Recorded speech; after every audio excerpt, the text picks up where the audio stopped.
Well, for anyone that has watched all 158 games the way that I have, or at least close to 158, you probably knew this was coming, to be honest with you. That's kind of why I'm not even frustrated. You just knew. Because every single time, right? The history of this season, the pattern of this season has shown you when the Mets have a win that you think, maybe that's all of a sudden going to change things up for this team. Maybe that was a character type of win, and let's see if they could build on it. That's what I would always say throughout the year. Every single time they would have those kind of wins, they followed it up with a stinker. And sure enough, they followed it up with a stinker. To put into perspective how bad it was this game, all I need to tell you, all you need to hear is they did not get a runner in scoring position all night long. The entire game, they did not get a runner in scoring position. So you can't affect your runners in scoring position average when you're not getting runners in scoring position. Oh my goodness. This team, I mean, just again, piss poor baseball, following up a win where you think, again, is it a character building type of win? Can you build on it? Same old. The same defensive miscues, the same managerial malpractices that we've seen throughout the year. We're relying on the Pittsburgh Pirates right now to win baseball games because of how bad this is. Think of that for a second. And now we have to sit here and score watch the Diamondbacks and the Dodgers because all of a sudden the Diamondbacks win and they're ahead of the Mets. So as much as it's great that the Reds stayed off, the Diamondbacks could still easily lap them.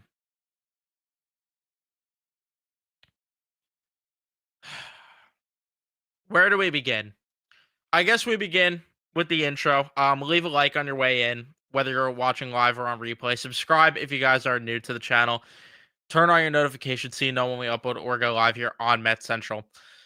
Jonah Tong, I feel so sorry for this kid because you have the president of baseball operations slash general manager who failed to do his job at the deadline, and now Jonah Tong he's here struggling, and I don't blame the kid because he's clearly just not ready yet.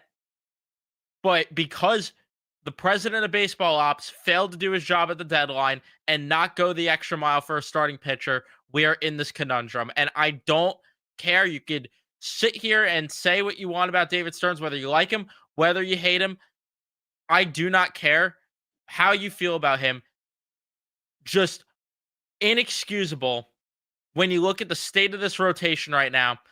And it was said at the time, it has only got worse since, considering Kodai Sang is unusable, which we're hearing stuff about heat fatigue. Like, what the fuck is this even more? Or anymore? We're hearing Kodai Senga is affected by heat fatigue. I'm sorry, I don't want to see him throw another pitch for the Mets. That's a separate conversation we'll get into another time.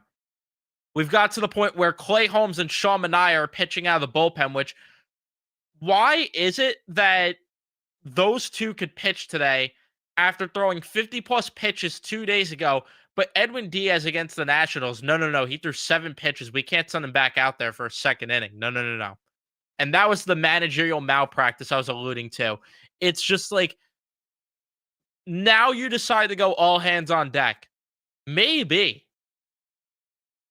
Carlos, if you went all hands on deck a little bit sooner and got aggressive with guys like Diaz, maybe you wouldn't be in this predicament where you have to use Clay Holmes and Sean Manaea, who looked like garbage. I don't fully blame Holmes. He had some bad defense in that inning. Actually, a lot of really bad defense. But This is the point where we're at right now. That falls on David Stearns. I have to watch Richard Lovelady pitching in the middle of a pennant race. That's on David Stearns.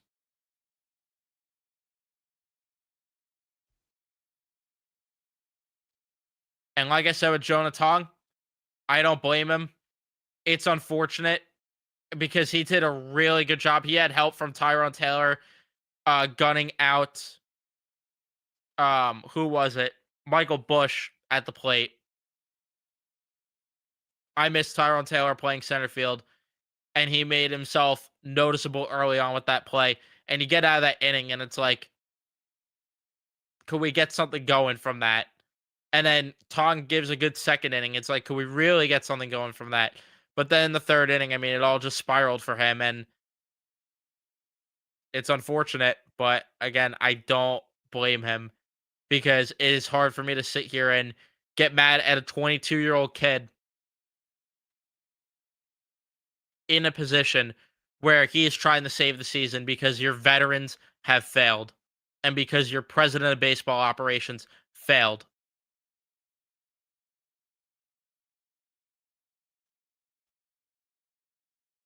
But I have to watch Richard Lovelady go out there on a home run to Matt Shaw.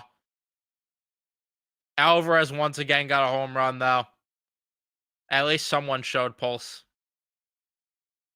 And then that inning, though, with Clay Holmes when he comes in, this team just another example of how poorly coached they are with this defense. Because Mark Vientos, which why are we playing Mark Vientos at third base right now? Why? What has he done to earn time at third base?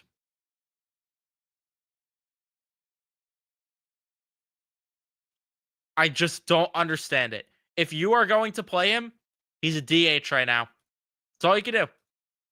DH him. That's it. But no, we got to get the great Starling Marte in there to hit cleanup. Another thing, what is Carlos Mendoza doing? But no, Matt Boyd throws with his left hand, so Brett Beatty can't play. I forgot. We got to put Marte in there, who goes 0 for 4 and couldn't lay down a bunt the other day. Or was it last night? I don't even remember. It's all freaking blending together. But Mark Vientos, inexcusable error. And then the unawareness by Francisco Alvarez with Pete Crow Armstrong running on the base paths. And that wild pitch, and he's just being lackadaisical, getting to it behind the plate. You got to know who's running the bases there. You have to know. PCA is going to try to score there, and you let him score. But at that point, whatever. Sean Manaea comes in, allows a home run, a 2-run home run, whatever. Juan Soto hit a solo home run. Chris Paul cuts the lead. Again, as much as the pitching was bad, where was the offense? No one in scoring position tonight. Not a single runner in scoring position in this game. Unbelievable.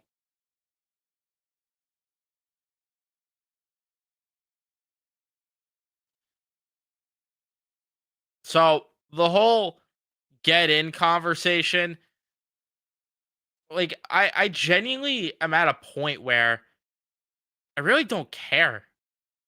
Really don't. You could tell me I'm dumb for that or anything. I really don't care. At this point, I don't. What is 2 or 3 extra games doing for me at this point? What is that doing for anyone? Oh, because anything could happen when you get in the playoffs. Tell me what you've seen through 158 games that tells you all of a sudden things are going to just flip. Tell me. You have a manager who has no clue what he's doing. Your Fab Four that shows up when they want to. And tonight was one of those nights where they did not show up at all. Especially Lindor and Pete. Where were they tonight? Um, you have a pitching staff that is I don't even know what to describe for this pitching staff, but holding on for dear life, is that what I want to say? That would be too nice, maybe. That's the only problem with saying that. You have a pitching staff though that is half broken, more than half, pretty much entirely broken. If your name is not Nolan McLean or Edwin Diaz, and I guess Brooks Raley.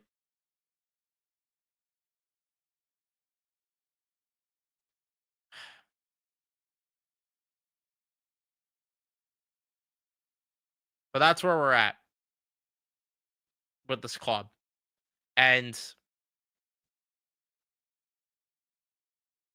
truly it's truly infuriating.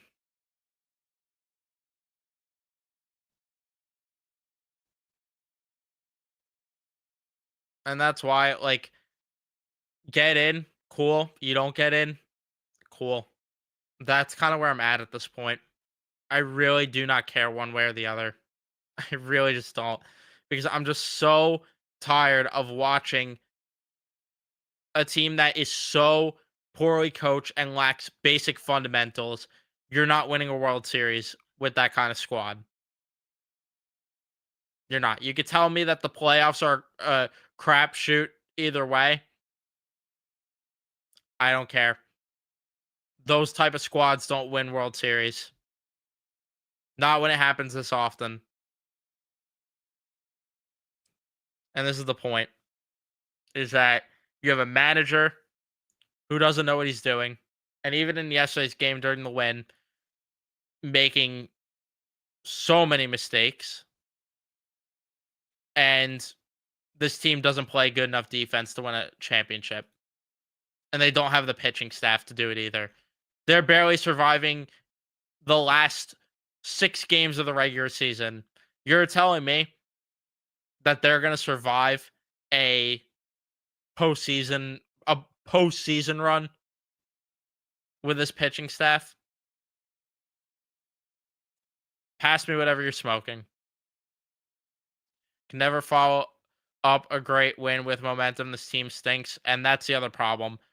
Is good luck winning in the playoffs when you can't follow up and build on previous wins and efforts.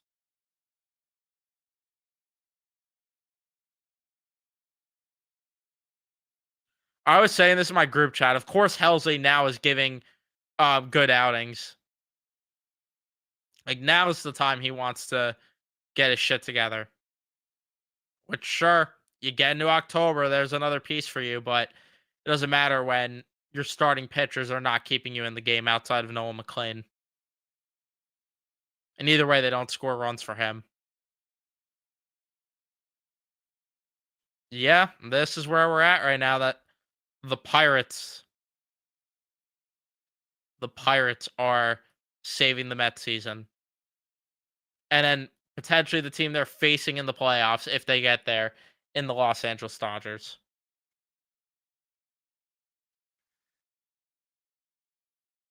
I don't blame Tong. He's just not ready. It was brought up too soon for these types of important starts. If we had one veteran that could actually pitch, Tong wouldn't be in this position. Exactly my point. And that falls on David Stearns. It does. And I've sat here and defended him on certain things. I have sat here and, you know, slightly critiqued him, but I'm sitting here very annoyed right now with 5 games or now 4 games to go with this pitching staff being just a complete and utter shit show. And that's his fault. He didn't put a good enough enough pitching staff together and didn't address what he needed to at the deadline. It falls on him. He should have went the extra mile to get a starting pitcher. You could talk about the offseason all you want. I think certain circumstances didn't go their way. I think that some again, just they were given an unfortunate hand with certain things. Like you can't predict the Canning injury. McGill, I know that he usually sucks after April anyway, but he was supposed to be just another arm for you. I don't think you could have predicted Sean Manaea falling apart this much. But once the deadline came around, you had to address this pitching staff. That's where it's inexcusable.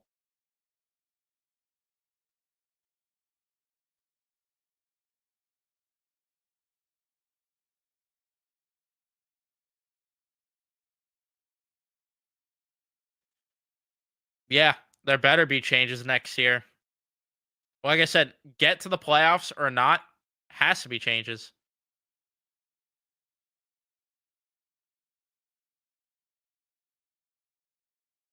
Yeah, that's why there are people on Twitter that will blame Tong. I'm not there. I don't agree with it. And unfortunately, I have to talk about this every single time. I think at this point, if he's staying on the team, it's got to be as a reliever.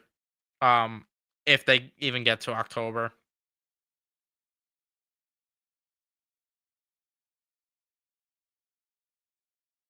Yeah, it's been a trend with Eric Chavez here that they just don't hit lefties, but whatever happens, happens. Sure, he was mad about that. About that Alvarez home run because he pulled the ball.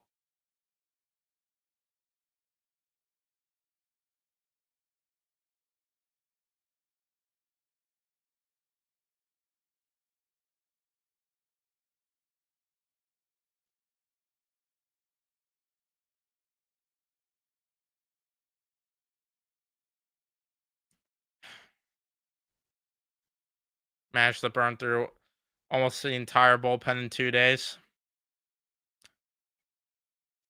Thank you, David, for not acquiring a good enough pitcher at the deadline.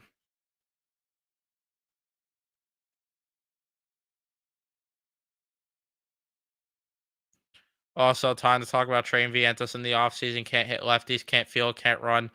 That was why when the conversation came around about trading Vientos for Robert, I started to warm up to the idea as we got closer to the deadline because to me, at least when things are not going for Robert with the bat, at least he's going to give you good defense out there.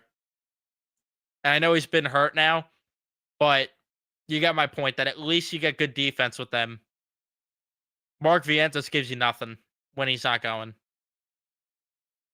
Like I said, they got to change a lot of things this offseason, though, because you have too many guys that are, I've said this before on previous post games and podcasts.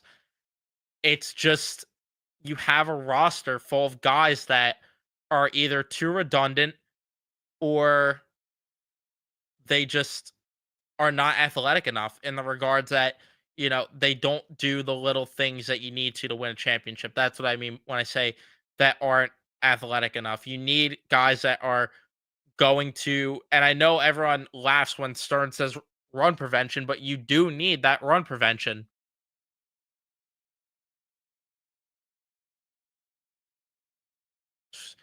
Yeah, I completely even forgot about Blackburn until you named it, but like this is the point. It's just not good enough. And yeah, Holmes deserves blame as well on the PCA play as well.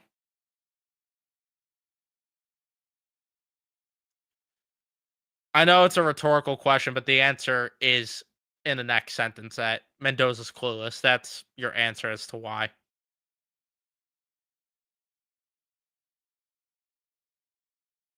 Yep, and I do feel bad for him. I feel bad for Tong that this is what he's got to go through. This is why the whole get in the playoffs and anything could happen conversation is irrelevant to me because now is the time to show the urgency. This is your playoffs before the playoffs. And last year, we remember that Atlanta game. We all remember that Atlanta game. And I know things were crappy in Milwaukee before that, but I mean, they had some solid wins against the Phillies there. They won that series, swept the Nationals. You got to do things right to build on something to go into the playoffs with. It's not just a matter of flipping a switch. Yeah, I don't know what we were doing with Starling Marte hitting cleanup today. It's inexcusable that Starling Marte is batting fourth in a lineup in 2025.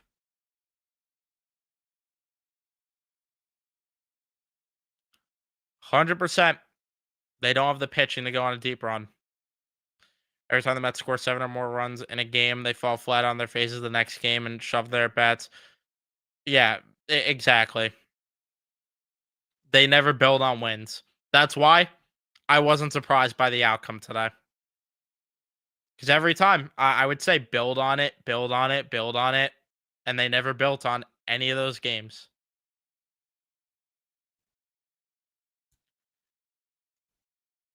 And yes, Jose, Tong is not ready.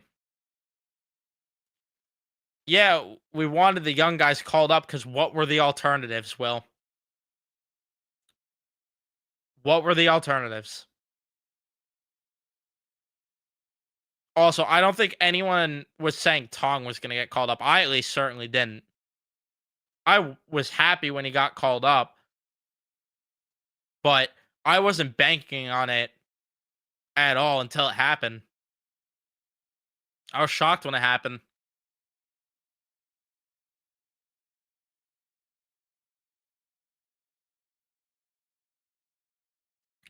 I gotta be honest with you. I don't know if bringing Katana back would have made a difference because this team doesn't play fundamental baseball, and you need to play good defense behind someone like Quintana.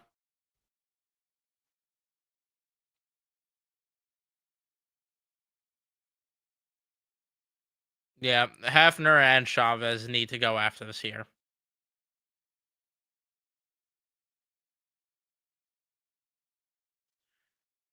But this is my point that I don't blame Stearns for the offseason as much as I do for the deadline. Because at the deadline, they had to get a starting pitcher. They had to, and they didn't. Because you knew at that point, Mania wasn't giving you enough. Senga and Peterson, I'm with you that it was unpredictable for it to get to this point. But in my mind, they still need to get one arm. And like we heard with the reports, someone that could start a playoff game. And now you're seeing why. And Stern should have went the extra mile to do it.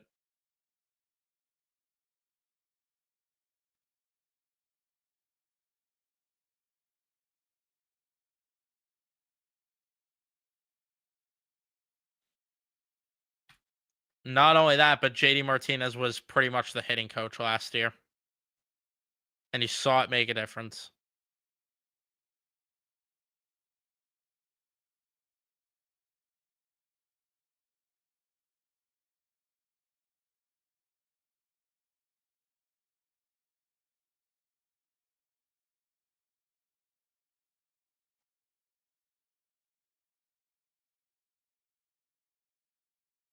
Yeah, this also is the over managing with a different lineup every day. It's ridiculous. He needs to go too. Mendoza absolutely needs to go.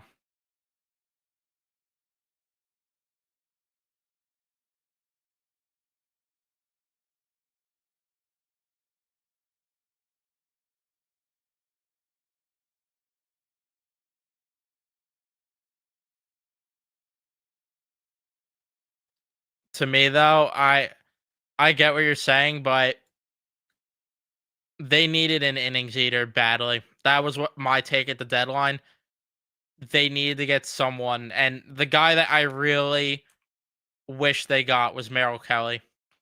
That was the guy that I wanted them to get, which he's had a couple of rough starts lately, but that was the guy that I wanted. If not, I wanted to take a flyer on Shane Bieber. I don't know how he's been since coming back, but those were two guys where I really would have took a look just to get something because we're begging for scraps here at this point. Nonetheless, though, I am going to wrap things up here. Thank you, everyone, for tuning in and watching. Leave a like if you enjoyed. Subscribe if you guys are new to the channel. Turn on your notifications so you know when I upload or go live next. And I'll see you guys in the next one.